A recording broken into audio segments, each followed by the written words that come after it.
Hello everyone. Welcome back to the journey towards mental health and empowerment. The purpose of this video series is for me to share my own personal battle with mental illness and how I overcame it. So far, in Chapter 1, we've navigated personal battles, vulnerability, resilience, and the power of community. My constant prayer is I am able to offer inspiration, tips, and resources to help you improve your own mental health.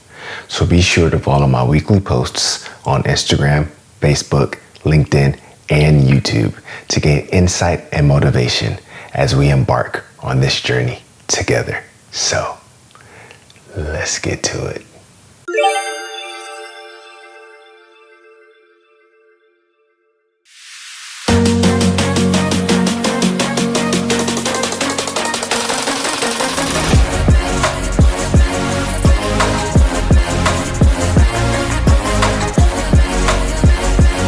Welcome to Chapter 2 Part 4, titled The Healing Power of Self-Compassion.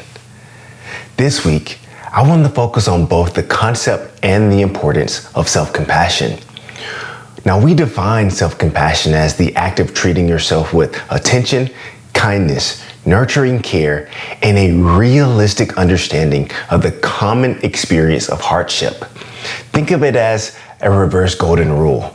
It's about treating ourselves with the same kindness, understanding, and forgiveness that we would extend to a good friend. In doing so, we can acknowledge the sincere truth that yes, we are imperfect, yes, we will make mistakes, and yes, sometimes we will have bad days. Even still, self-compassion shows us that we can and we will be okay. But some of you may be saying, yeah, I hear you, but how do you know, Trey?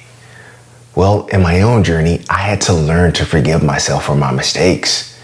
And when I did, I realized that my identity, who I was, wasn't defined by the mistakes that I made. When this happened, the lights turned on. Self-criticism ended, and it was so much easier to allow myself to make mistakes, to struggle, and to be imperfect. This mind shift made compassion my ally. It reminded me that even though I was flawed and still am, I still look like everyone else. And like everyone else, I am still deserving of love and kindness. So how do we do this?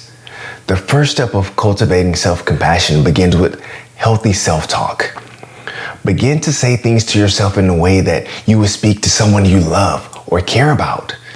If you wouldn't say it to them, don't say it to yourself. Additionally, when you notice yourself slipping in that direction, get back on par. PAR, what does that mean?